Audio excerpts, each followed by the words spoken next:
بسم اللہ الرحمن الرحیم۔ السلام علیکم، میں شجیع اللہ فراست۔ آپ دیکھ رہے ہیں نیشنل اور انٹرنیشنل نیوز پر مشتمل 4 ٹی وی کا خصوصی خبرنامہ دنیا بھر سے، یعنی خبریں آپ کی نظر سے۔ سب سے پہلے ہیڈ لائنز۔ عرفات ٹورز کے 25 سال مکمل ہونے پر حج 2025 کی بکنگ کرنے والے عازمین حج کے لیے cash back offer. Arafat tours ایک بھروسے مند نام۔ حج 2025 کی بکنگ کا آغاز ہو چکا ہے۔ 21 days shifting package Anjum hotel میں صرف 7,25,000۔ 21 days clock tower shifting package صرف 7,75,000 روپے میں۔ یہ آفر محدود مدت کے لیے for business man, NRI، UK، US and golf والوں کے لیے۔ مینا عرفات مزدلفہ میں بہترین سروسز، 3 وقت حیدرآبادی ذائقے دار کھانے، AC بسز کے ذریعے مکہ اور مدینہ کی زیارتیں۔ زندگی کے سب سے عظیم سفر کے لیے آج ہی اپنی بکنگ کروائیں اور خود کو خوش نصیب بنائیں۔ عرفات ٹورز حج اینڈ عمرہ گروپس، پرانی حویلی، حیدرآباد۔ رمضان کی آمد پر نورانی لباس کا شاندار سیل 5 فروری سے 20 فروری تک۔ ریڈی میڈ ڈریسز پر بائی 1 گیٹ 1 فری آفر۔ جی ہاں، آپ نے صحیح سنا، buy 1 get 1 free offer. Textiles پر 1 میٹر کی خریداری پر 1 میٹر فری۔ نورانی لباس کے کرتے پجامے، پٹھانی سوٹ، ٹوپ، صدری، شیروانی، بلیزرز، بچوں اور بڑوں کے لیے نورانی لباس، 0 سائز سے بڑے سائز تک۔ نورانی لباس کے کپڑے بائی 1 گیٹ 1 فری آفر صرف نورانی لباس، وجے نگر کالونی اور ٹولی چوکی شو روم پر ہی دستیاب۔ Academic Heights Public School believes that the better future lies where children can learn them. Academic subjects and extracurricular activities. We encourage children to think independently and develop their own dreams. Montessori Lab, digital teaching system, CBSE syllabus with international standards, well-qualified teachers, art and self-reliant activities, spacious play area for kids. Admissions are open. Academic Heights Public School, Shamsher Ganj, Malakpet, Charminar and Dilsukh Nagar.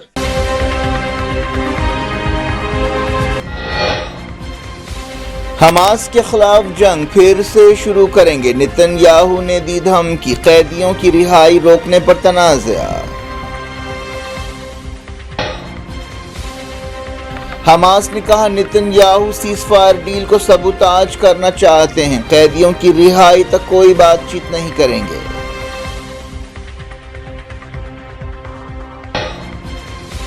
مغربی کنارے میں اسرائیل کی جارحیت، کئی علاقوں میں دھاوے، گھروں کو تباہ کر دیا گیا، اسرائیلی ٹینک پر مزاحمت کاروں کا حملہ۔ مزاحمت کبھی ختم نہیں ہوگی، حسن نصر اللہ کے جنازے کے موقع پر خامنہئی کا پیام۔ ایران نے کہا صہیونیوں سے نمٹنے کے لیے لبنان کے ساتھ تعلقات ضروری ہیں۔ جرمنی میں قدامت پسند لیڈر نئے چانسلر بنیں گے، کہا یورپ کو امریکہ سے آزادی دلائیں گے، اولاف شولز کی پارٹی کو شکست۔ یوکرین جنگ کے 3 سال، یورپی یونین اور کینیڈا کے لیڈرز کیو میں جمع، ارسولا نے کہا بقا کی لڑائی ہے۔ بنگلہ دیش میں ایئر فورس اڈے پر حملہ، 1 ہلاک، جوابی قدم اٹھا رہے ہیں فوج کا بیان۔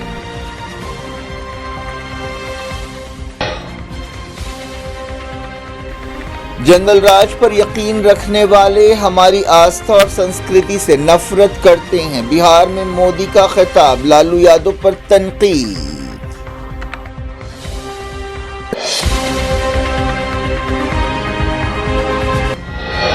ہیڈ لائنز آپ نے دیکھی، اب خبروں کی تفصیل کی طرف آپ کو لیے چلتے ہیں۔ اسرائیل کے وزیر اعظم بنجامن نتن یاہو نے کہا ہے کہ اسرائیل حماس کے خلاف جنگ پھر سے شروع کرنے کے لیے تیار ہے۔ انہوں نے یہ بات ایک ایسے وقت کہی جب فلسطینی تنظیم نے اسرائیل پر قیدیوں کی رہائی کو روکتے ہوئے جنگ بندی سمجھوتے کو خطرے میں ڈالنے کا الزام لگایا ہے۔ جنگ بندی سمجھوتے کا پہلا مرحلہ مارچ کے شروع میں ختم ہونے والا ہے۔ اس ڈیل کے تعلق سے تناؤ بڑھتا جا رہا ہے۔ ایسے میں اسرائیل نے مغربی کنارے میں فلسطینی مزاحمت کاروں کے خلاف فوجی آپریشن پھیلانے کا اعلان کیا ہے۔ نتن یاہو نے ایک فوجی تقریب سے خطاب کرتے ہوئے کہا کہ ہم کسی بھی وقت شدید لڑائی پھر سے شروع کرنے کے لیے تیار ہیں۔ جب سے 19 جنوری کو سمجھوتے پر عمل شروع ہوا ہے، حماس نے 25 اسرائیلی ہوسٹیجز کو رہا کیا ہے۔ جس انداز میں ہوسٹیجز کو چھوڑا گیا اس پر تنازع پیدا ہوا ہے۔ اسرائیل نے اس انداز پر احتجاج کرتے ہوئے 600 سے زیادہ فلسطینیوں کی رہائی روک دی ہے۔ نتن یاہو نے اس طرح کی تقریبات کو بے عزتی قرار دیا۔ International committee of red cross نے تمام فریقوں سے اپیل کی ہے کہ وہ باعزت طریقے سے قیدیوں کا تبادلہ کریں۔ سینئر حماس عہدیدار باسم نعیم نے کہا کہ قیدیوں کی رہائی کو روکنا سمجھوتے کو خطرے میں ڈالنے کے برابر ہے۔ نعیم نے مصالحتکاروں خاص طور پر امریکیوں سے کہا کہ وہ اسرائیل پر سمجھوتے پر عمل کرنے کے لیے اور قیدیوں کو رہا کرنے کے لیے دباؤ ڈالیں۔ دونوں فریقوں نے کئی بار ایک دوسرے پر خلاف ورزیوں کا الزام لگایا ہے، لیکن اب تک سمجھوتے پر عمل ہوتا رہا ہے۔ اب سمجھوتے کے دوسرے مرحلے پر بات چیت ہونی تھی۔ حماس کے عہدیدار باسم نعیم نے کہا کہ یہ بات بالکل صاف ہے کہ اسرائیلی وزیر اعظم بنجامن نتن یاہو جان بوجھ کر غازہ سیز فائر ڈیل کو سبوتاج کرنا چاہتے ہیں۔ فلسطینی تنظیم نے کہا کہ وہ اس وقت تک مزید کوئی بات چیت نہیں کرے گی جب تک ان 620 فلسطینی قیدیوں کو رہا نہیں کیا جاتا جنہیں ہفتے کو چھوڑنا چاہیے تھا۔ انہوں نے کہا کہ تمام راستے کھلے رکھے گئے ہیں۔ اسرائیلی وزیر اعظم بنجامن نتن یاہو نے اس دوران کرپشن کے کیس میں ججوں سے کہا کہ اسرائیل ایک تاریخی ٹرننگ پوائنٹ پر کھڑا ہے اور اس سے اسرائیل کا وجود خطرے میں۔ اس طرح نتن یاہو نے موجودہ حالات کا استحصال اپنے فائدے کے لیے کرنے کی کوشش کی۔ نتن یاہو کے خلاف کرپشن کے کیسز چل رہے ہیں۔ اسرائیلی فوج نے مغربی کنارے میں اپنی جارحیت جاری رکھی۔ الخلیل اور رام اللہ کے کئی علاقوں میں دھاوے کیے گئے۔ قباطیہ میں کئی گھروں کو تباہ کر دیا گیا۔ نور شمس کیمپ میں مزید فوجیوں کو روانہ کیا گیا۔ فلسطینی مزاحمت کاروں نے جنین میں اسرائیلی فوج کے ایک ٹینک پر حملہ کیا۔ اسرائیلی فوج نے 23 سال بعد پہلی مرتبہ مغربی کنارے میں ٹینکس اتارے ہیں۔ جب سے کچھ دن پہلے مغربی کنارے میں اسرائیل نے فوجی آپریشن شروع کیا ہے، 40,000 فلسطینی بے گھر ہوئے ہیں۔ اسرائیلی وزیر دفاع اسرائیل کاٹز نے کہا کہ وہ جنین اور تل کرم کیمپ کو خالی کرنے کے بعد فلسطینیوں کی واپسی کو روکیں گے اور واپسی کی اجازت نہیں دیں گے۔ حماس نے مغربی کنارے میں اسرائیلی فوج کی کارروائیوں کی مذمت کی ہے۔ ایک بیان میں حماس نے کہا کہ مزاحمتی طاقتیں مل کر ان بے رحمانہ جرائم کا مقابلہ کریں گی۔ حماس نے کہا کہ مغربی کنارے میں اسرائیلی سپاہیوں کو تعینات کرنے کے بارے میں اسرائیلی وزیر دفاع کا بیان ایک وہم ہے اور یہ وہم کبھی پورا نہیں ہوگا۔ حماس نے مغربی کنارے کے فلسطینیوں سے کہا کہ وہ مزاحمت کے لیے اٹھ کھڑے ہوں۔ اسرائیل نے کہا ہے کہ وہ رمضان میں قید سے رہا فلسطینی قیدیوں کو مسجد اقصی میں داخل ہونے نہیں دے گا۔ اسرائیل براڈ کاسٹنگ اتھارٹی نے یہ خبر دی ہے۔ سعودی میڈیا کے مطابق لبنان کے صدر جوزف عون نے کہا ہے کہ لبنان اپنی زمین پر دوسروں کی جنگوں سے تھک چکا ہے۔ جوزف عون نے بیروت میں ایران کے ڈیلیگیشن سے ملاقات کرتے ہوئے یہ بات کہی۔ حزب اللہ لیڈر حسن نصر اللہ کے جنازے میں شرکت کے لیے اس ڈیلیگیشن نے بیروت کا دورہ کیا۔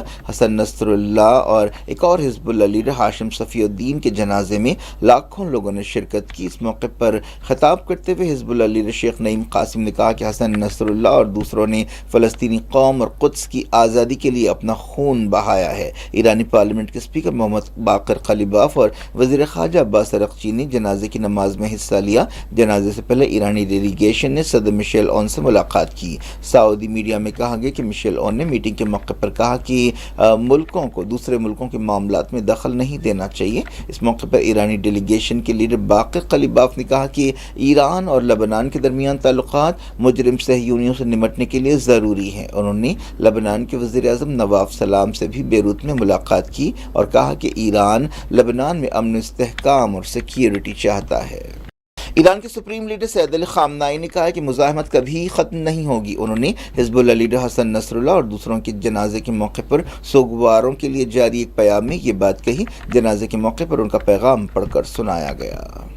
کو یوکرین جنگ کے 3 سال پورے ہو گئے ہیں۔ اس موقع پر یورپی یونین اور کینیڈا کے لیڈرز یوکرین کے دارالحکومت کیو میں جمع ہوئے اور یوکرین سے یکجہتی کا اظہار کیا۔ یوکرین کے صدر وولڈیمیر زیلنسکی نے ان کے ملک کی کوششوں کی تعریف کی۔ انہوں نے یورپی کمیشن کی صدر ارسولا وان ڈیر اور کینیڈا کے وزیر اعظم جسٹن ٹروڈو کا استقبال کیا۔ امریکہ کی طرف سے کوئی نمائندگی نہیں تھی۔ حالیہ عرصے میں یوکرین اور امریکہ کے درمیان تعلقات متاثر ہوئے ہیں اور واشنگٹن کی مدد پر غیر یقینی بڑھتی جا رہی ہے۔ ہے۔ زیلنسکی نے کہا کہ ہم 3 سال سے مزاحمت کر رہے ہیں، ہم 3 سال سے آپ کا شکریہ ادا کر رہے ہیں، یہ 3 سال یوکرین کے لوگوں کی بہادری کے تھے۔ یورپی کمیشن کی صدر ارسولا نے اس موقع پر یورپی یونین کی طرف سے یوکرین کی مدد کے وعدے کو دہرایا۔ انہوں نے کہا کہ یہ بقا کی جنگ ہے، نہ صرف یوکرین بلکہ پورے یورپ کی تقدیر داؤ پر لگی ہوئی ہے۔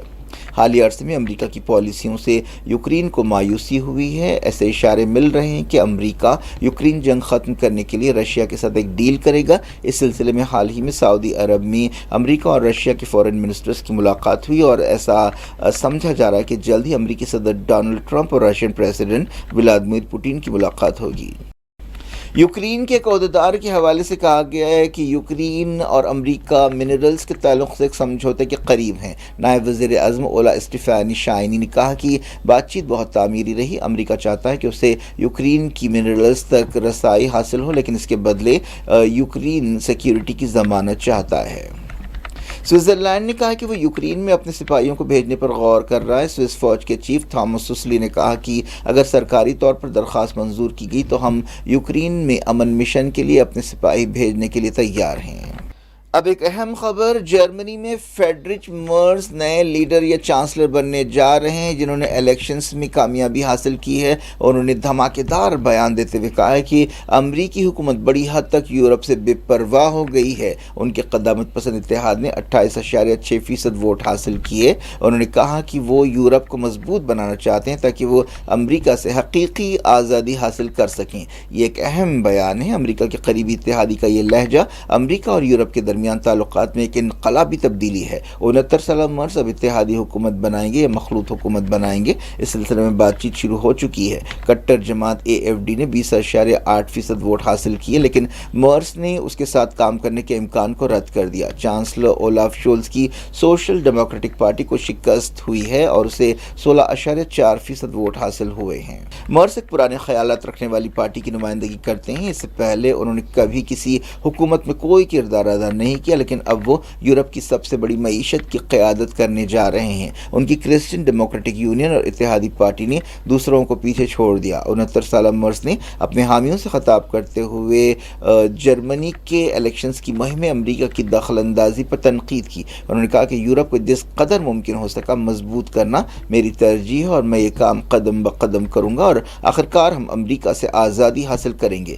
جرمنی میں اتوار کو ووٹ ڈالے گئے تھے۔ جرمنی کے الیکشنز میں یوکرین ایک اہم مسئلہ تھا۔ جرمنی یورپ کا سب سے زیادہ آبادی رکھنے والا ملک ہے، وہ نیٹو کا اہم رکن بھی ہے۔ جرمنی یوکرین کو ہتھیاروں کی سپلائی کے معاملے میں امریکہ کے بعد دوسرا بڑا ملک تھا۔ اب مرز کے سامنے اتحادی حکومت بنانے کا ایک بڑا چیلنج ہے۔ برطانیہ کے وزیر اعظم کیئر سٹارمر نے ایکس پر لکھا کہ وہ جرمنی کی نئی حکومت کے ساتھ مل کر کام کرنے کے لیے تیار ہیں۔ فرانس کے نئے صدر ایمانوئل میکرون نے بھی کہا کہ وہ ایک مضبوط اور آزاد یورپ کے لیے کام کرنا چاہتے ہیں۔ اتوار کے الیکشنز میں 60 ملین ووٹرز میں سے 82.5% سے زیادہ لوگوں نے ووٹ دیا۔ بنگلہ دیش ایئر فورس کے ایک اڈے پر ایک حملے میں ایک آدمی ہلاک ہو گیا اور کئی زخمی ہوئے۔ یہ حملہ کاکس بازار کے قریب ایئر فورس کے اڈے پر کیا گیا۔ فوج کی ترجمان عائشہ صدیقہ نے ایک بیان میں یہ بات بتائی۔ انہوں نے کہا کہ جواب میں بنگلہ دیشی ایئر فورس نے ضروری قدم اٹھائے ہیں۔ کاکس بازار کے ڈسٹرکٹ کمشنر محمد صلاح الدین نے تصدیق کی کہ ایک شخص مارا گیا ہے۔ کاکس بازار صدر ہاسپٹل کے انچارج صفی الاسلام نے بتایا کہ یہ واقعہ دوپہر 12 بجے پیش آیا ہے۔ مرنے والے کی پہچان 30 سالہ شہاب کبیر کی حیثیت سے کی گئی ہے، جو ایک مقامی تاجر ہے۔ اس واقعے کے سلسلے میں ابھی بہت کچھ سوال باقی ہیں۔ وزیر اعظم نریندر مودی نے بہار میں اپوزیشن پر ایک سخت تنقید کرتے ہوئے کہا ہے کہ جنگل راج پر یقین رکھنے والے لوگ ہمارے عقیدے اور تہذیب سے نفرت کرتے ہیں۔ ہماری ریاست کے عوام ان لوگوں کو کبھی معاف نہیں کرے گی جنہوں نے مہاکمبھ کو برا بھلا کہا ہے۔ حال ہی میں کمبھ میلے میں بھگدڑ اور بد انتظامی پر اپوزیشن پارٹیوں، خاص طور پر RJD اور ممتا بنرجی کی ترنمول کانگریس نے BJP پر سخت تنقید کی تھی۔ بھاگلپور ضلع میں ایک جلسے سے خطاب کرتے ہوئے وزیر اعظم مودی نے کہا کہ یہ عقیدے اور تہذیب کی زمین ہے، یہ ترقی یافتہ بھارت کے امکانات کی زمین ہے۔ یہ شہید تلکا ماجھی کی زمین ہے، یہ سلک سٹی بھی ہے، یہاں مہا شیوراتری کی تیاریاں جاری ہیں۔ ایسے مقدس مقام پر مجھے پی ایم کسان سمان ندھی یوجنا کی قسط دینے کا موقع ملا ہے۔ مودی نے R J D leader Lalu Prasad Yadav کے بیان پر تنقید کی جس میں انہوں نے مہاکمبھ کو فالتو کہا تھا۔ مودی نے کہا کہ آر جے ڈی مقدس سنگم کی توہین کر رہی ہے۔ انہوں نے کہا کہ یہ بھارت کی آستھا ایکتا کا سب سے بڑا تہوار ہے۔ اس مہاکمبھ میں یورپ کی پوری آبادی سے زیادہ لوگوں نے مقدس ڈبکی لگائی، لیکن جو لوگ جنگل راج کے حامی ہیں وہ اس مقدس پروگرام کی توہین کر رہے ہیں۔ کیا کچھ ہو رہا ہے آپ کی دنیا میں؟ آخر میں ہیڈ لائنز دنیا بھر سے ایک بار پھر دیکھتے ہیں۔ عرفات ٹورز کے 25 سال مکمل ہونے پر حج 2025 کی بکنگ کرنے والے عازمین حج کے لیے cash back offer. Arafat tours ایک بھروسے مند نام۔ حج 2025 کی بکنگ کا آغاز ہو چکا ہے۔ 21 days shifting package Anjum hotel میں صرف 7,25,000۔ 21 days clock tower shifting package صرف 7,75,000 روپے میں۔ یہ آفر محدود مدت کے لیے for business man, NRI، UK، US and golf والوں کے لیے۔ مینا عرفات مزدلفہ میں بہترین سروسز، 3 وقت حیدرآبادی ذائقہ دار کھانے، AC بسز کے ذریعے مکہ اور مدینہ کی زیارتیں۔ زندگی کے سب سے عظیم سفر کے لیے آج ہی اپنی بکنگ کروائیں اور خود کو خوش نصیب بنائیں۔ عرفات ٹورز حج اینڈ عمرہ گروپس، پرانی حویلی، حیدرآباد۔ رمضان کی Academic Heights Public School believes that the better future lies where children can learn themselves. Academic subjects and extracurricular activities. We encourage children to think independently and develop their own dreams. Montessori Lab, digital teaching system, CBSE syllabus with international standards, well-qualified teachers, art and self-reliant activities, spacious play area for kids. Admissions are open. Academic Heights Public School, Shamsherganj, Malakpet, Charminar and Dilsukh Nagar.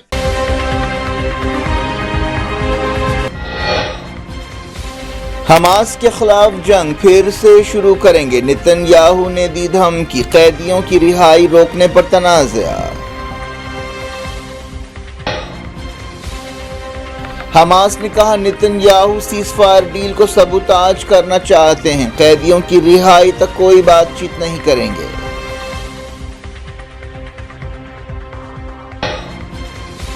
مغربی کنارے میں اسرائیل کی جارحیت، کئی علاقوں میں دھاوے، گھروں کو تباہ کر دیا گیا، اسرائیلی ٹینک پر مزاحمت کاروں کا حملہ۔ مزاحمت کبھی ختم نہیں ہوگی، حسن نصر اللہ کے جنازے کے موقع پر خامنائی کا پیام۔ ایران نے کہا صہیونیوں سے نمٹنے کے لیے لبنان کے ساتھ تعلقات ضروری ہیں۔ جرمنی میں قدامت پسند لیڈر نئے چانسلر بنیں گے، کہا یورپ کو امریکہ سے آزادی دلائیں گے، اولاف شولز کی پارٹی کو شکست۔ یوکرین جنگ کے 3 سال، یورپی یونین اور کینیڈا کے لیڈرز کیو میں جمع، ارسولا نے کہا بقا کی لڑائی ہے۔ بنگلہ دیش میں ایئر فورس اڈے پر حملہ، 1 ہلاک، جوابی قدم اٹھا رہے ہیں فوج کا بیان۔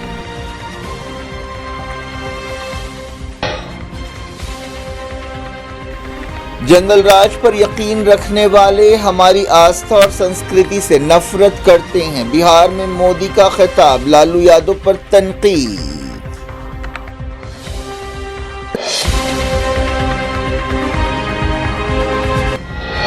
یہ تھی آج کی خبریں، شجیع اللہ فراست کو دیں اجازت اور اپنا بے حد خیال رکھیں۔ اللہ حافظ۔